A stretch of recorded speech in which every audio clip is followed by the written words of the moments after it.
दीप्ति अपनी सरकारी गाड़ी से अपने ऑफिस जा रही थी। रास्ते में वो एक छोले भटूरे वाली दुकान देखती है। दीप्ति को छोले भटूरे शुरू से ही बहुत पसंद थे, इसलिए वो कार को साइड में रुकवाती है और ड्राइवर से बोलती है कि मेरे लिए एक गर्मा गर्म छोले भटूरे पैक करा के ले आओ। ड्राइवर कार को साइड लगाता है, छोले भटूरे वाली दुकान पे जाके बोलता है कि एसडीएम मैडम के लिए एक बढ़िया से छोले भटूरे पैक कर दो। जिस टाइम वो दुकान वाला छोले भटूरे बना रहा था, उस टाइम दीप्ति अपनी कार में बैठी हुई लगातार उस छोले भटूरे वाले को देख रही थी। जब ड्राइवर छोले भटूरे की प्लेट पैक करा के मैडम को देता है, तो दीप्ति कहती है कि एक बार इस छोले भटूरे वाले से इसका नाम पूछ कर आओ। ड्राइवर फिर से जाता है और उसका नाम पूछता है। इस पर वो बताता है कि उसका नाम दिलीप है। ये दिलीप नाम सुनने के बाद दीप्ति थोड़ा सा परेशान हो जाती है और कहती है कि इससे कहना कि आज लंच में आकर मुझसे मिले, और इसके बाद दीप्ति अपनी कार से वहां से चली जाती है। नमस्कार दोस्तों, मेरा नाम साहिल है। आज की इस दिल छू लेने वाली कहानी को आप पूरा जरूर सुनें। यह यूपी के झांसी की कहानी है। दोस्तों, कहानी शुरू करने से पहले मेरी आपसे एक छोटी सी रिक्वेस्ट रहेगी कि आप हमारी इस वीडियो को लाइक करके चैनल को सब्सक्राइब जरूर करें, और वीडियो अच्छी लगे तो कमेंट्स बॉक्स में हमें जरूर बताएं, और साथ ही ये बताना तो बिल्कुल ना भूलें कि आपका नाम क्या है और आप किस शहर से हैं। चलिए बिना देर के कहानी को हम आगे बढ़ाते हैं। तो दोस्तों, झांसी की रहने वाली दीप्ति शुरू से ही पढ़ाई में बहुत अच्छी थी। उसका मन था कि बड़े होने के बाद वो एसडीएम बने, और उसके लिए घर के लोग भी उसे अक्सर सपोर्ट किया करते थे। लेकिन उसके पिताजी हमेशा चाहते थे कि दीप्ति की जल्दी से शादी हो जाए और उसके बाद वो अपने ससुराल जाके जो भी तैयारी करनी है वो वहां पर करती रहे। दीप्ति कई बार बोलती थी कि पिताजी, मैं जब तक शादी नहीं करना चाहती जब तक मैं एसडीएम ना बन जाऊं। लेकिन पिताजी की जिद के आगे वो चुप हो जाती है। पिताजी लगातार अच्छे अच्छे रिश्ते देख रहे थे, क्योंकि वो उससे बहुत ज्यादा प्यार करते थे दीप्ति से। काफी रिश्ते देखने के बाद भी उनको कोई रिश्ता समझ नहीं आता। लेकिन इसी बीच उनके एक पुराना मित्र मिलता है, और वो कहता है कि अगर आप रिश्ता देख रहे हैं तो मेरी नजर में एक बहुत अच्छा लड़का है, आप उससे मिलिए और वो आपको बहुत पसंद आएगा। इसके बाद वो उस लड़के से मिलते हैं। लड़के का नाम होता है दिलीप। इधर दिलीप की फैमिली को दीप्ति बहुत ज्यादा पसंद आती है। वहीं दीप्ति के परिवार को भी दिलीप बहुत अच्छा लगता है। दिलीप एक बड़े जमींदार का लड़का था, देखने में बहुत सुंदर और हैंडसम था। कोई भी उसे देख के मना नहीं कर सकता था। दीप्ति भी उसे देखती है तो दीप्ति चाह के भी ना नहीं कर पाती। दोनों की शादी पक्की कर दी जाती है। इसके बाद दीप्ति और दिलीप दोनों फोन से बातें करने लगते हैं। दोनों फ्यूचर के सपने सजोने लगते हैं। उन्हीं सपनों में दीप्ति कहती है कि मेरी एक ख्वाब है, एक सपना है जिसे मैं पूरा करना चाहती हूं। मैं चाहती हूं कि तुम उसमें मेरा साथ दो। दीप्ति कहती है कि मैं एसडीएम बनने की तैयारी कर रही हूं, और मैं चाहती हूं कि शादी के बाद मैं इस चीज को कंटिन्यू रखूं और तुम्हें इस पर कोई ऑब्जेक्शन नहीं हो। यह सुनने के बाद उसका पति बहुत समझदार था दिलीप। वो कहता है कि इससे अच्छी क्या बात होगी, तुम अपने ख्वाब पूरे करो, मुझे कोई ऑब्जेक्शन नहीं होगा। ऐसे ही बातें चलती हैं। शादी का दिन आता है और दीप्ति और दिलीप की शादी हो जाती है। शादी होने के बाद दीप्ति अपनी ससुराल पहुंचती है। ससुराल में उसके जो भी ससुराल वाले होते हैं सब बहुत अच्छे स्वभाव के होते हैं। सास ससुर भी, उसके देवर भी, और दूसरे लोग भी। दिन अच्छे चल रहे थे। इधर दीप्ति अपनी पढ़ाई को जारी रखती है, क्योंकि वो अपने ख्वाब को हर हाल में पूरा करना चाहती थी। वो लगातार मेहनत कर रही थी। इसमें लगातार जो उसका पति दिलीप था वो भी इसका साथ दे रहा था। वहीं दूसरी तरफ दिलीप अपने बिजनेस पे भी पूरे फोकस रखा हुआ था। लेकिन ये बात कुछ लोगों के खटकने लगी कि आखिर ये लोग अच्छे से कैसे रह रहे हैं। वो अक्सर दिलीप को इस चीज के लिए भड़काते कि तुम्हारी बहू है नई नई, तू बिजनेस पे चला जाता है और इसको कोचिंग में भेज देता है, कौन जाने वहां पर ये क्या करती होगी, अरे तुझ पे किस बात की कमी है जो इससे नौकरी करवाएगा। ये बातें धीरे धीरे दिलीप के कान में आने लगती हैं, और वो बातें इसके दिमाग में बैठने लगती हैं। दिलीप इस बात के लिए बोलता है कि दीप्ति, तुम में ये इस चीज की जरूरत नहीं है, हमारे पास बहुत जमीन और पैसा है, हमें किस चीज की जरूरत होगी। तुम ये तैयारियां बंद कर दो और तुम्हें कोई इस चीज के लिए प्रिपरेशन नहीं करनी। लेकिन दीप्ति को यह बात बहुत बुरी लगती है। दीप्ति कहती है कि शादी से पहले मैंने तुमसे इसीलिए कहा था ताकि आप कोई रोक टोक ना करो। बस इसके बाद में फिर उन दोनों के बीच में डिफरेंसेस आने लगते हैं। अक्सर छोटी छोटी बातों को अनबन होने लगती है। इसके बाद दिलीप जो बहुत जिद्दी था वो अक्सर अब देर से आने लगा और अपने दोस्तों के साथ टाइम बिताने लगा। उसी बीच दिलीप को एक लड़की मिलती है जो बहुत अच्छी होती है। अब वो दिलीप से प्यार करने लगी थी। दिलीप भी उसे पसंद करने लगा था।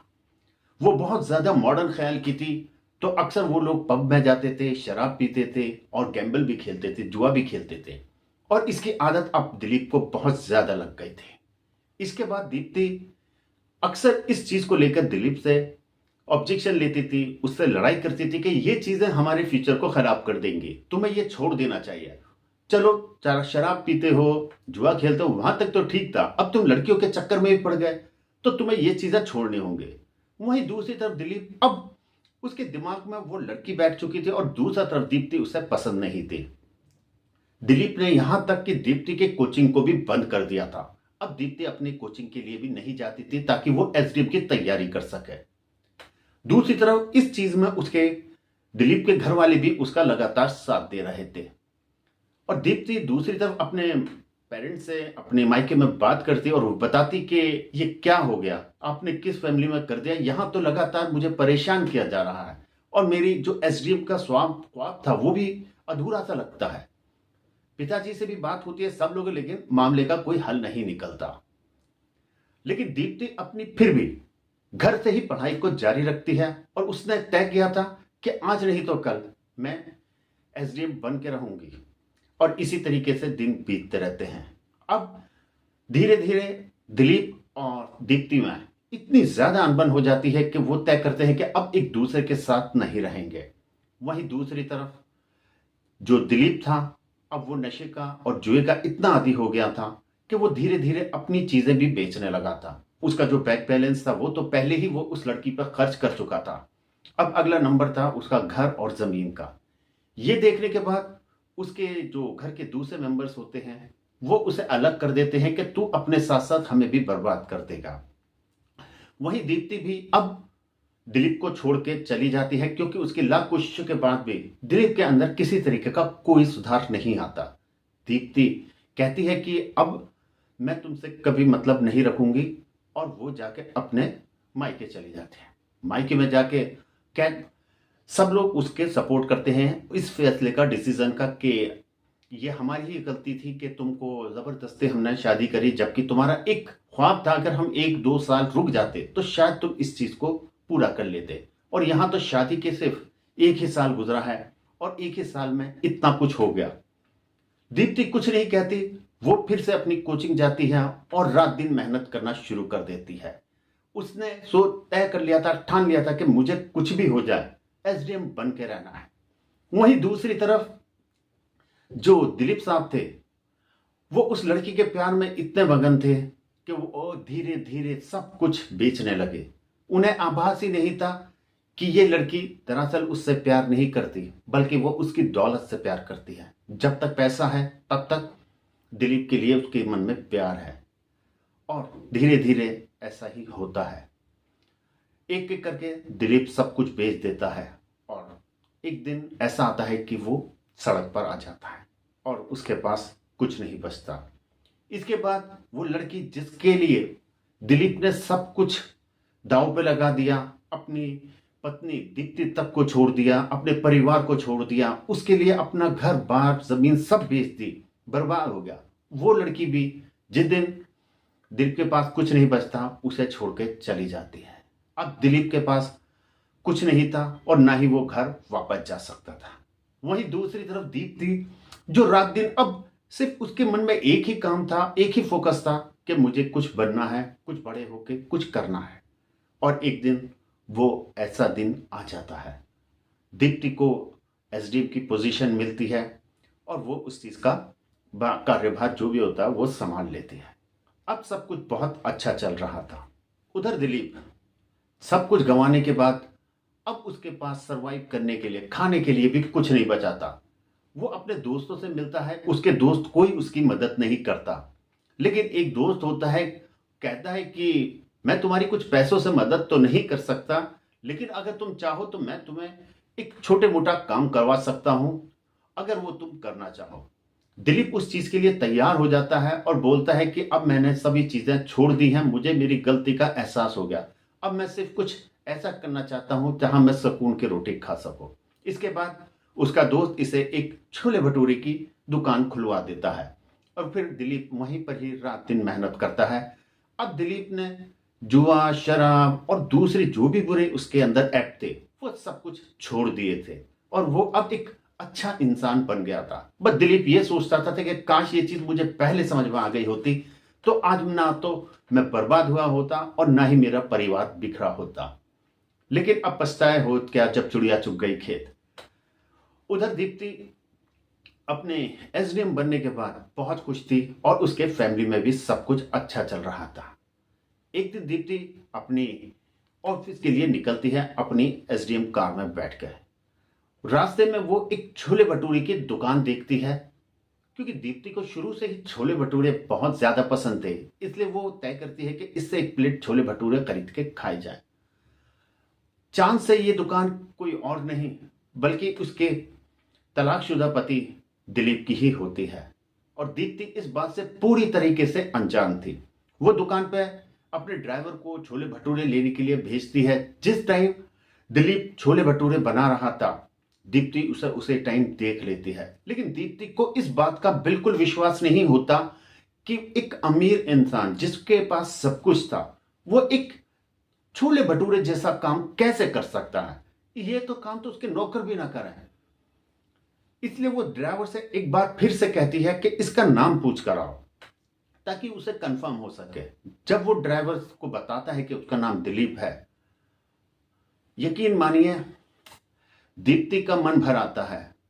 एक कहते हैं ना कि औरत का दिल बहुत दयालु होता है, उसमें एक रहम भरा होता है और माफ करना ये इसका सबसे बड़ा गुण होता है। दीप्ति भी उनमें से एक ही थी। वो अपने पुराने पति को देखने के बाद उसको दिल में बहुत दुख होता है। वो कहती है अपने ड्राइवर से कि जाओ इससे बोलना कि मुझे आके लंच में मिले। अभी तक दिलीप इस बात से अनजान था कि मुझे उस एसडीएम मैडम ने क्यों बुलाया और ना ही उसने दूर दूर तक सोचा था कि ये उसकी वाइफ हो सकती है। दिलीप दोपहर में एक प्लेट बढ़िया से छोले भटूरे बना के लेके जाता है कि एसडीएम मैडम को दूंगा, क्योंकि उनको बहुत पसंद है। वो वहां पहुंचता है और मैडम को नमस्ते करता है। एसडीएम मैडम यानी दीप्ति अपनी चेयर को उल्टा करके कमर की साइड से बैठी हुई थी। वो कहता है, जी मैम आपने मुझे क्यों बुलाया। इतना कहने के बाद दिलीप के दीप्ति घूमती है और उसकी तरफ को देखती है।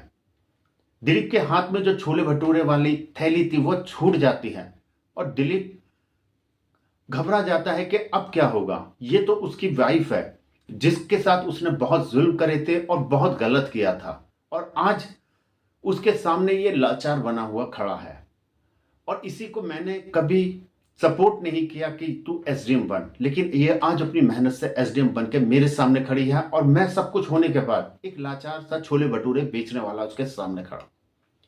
दीप्ति उसकी मनोदशा समझ रही थी और वो जानती थी कि इस टाइम दिलीप मन ही मन बहुत ज्यादा शर्मिंदा हो रहा है और दीप्ति कहने को उससे बहुत शिकायत करना चाहती थी, लेकिन उसकी दशा देखने के बाद दीप्ति कुछ नहीं कहती।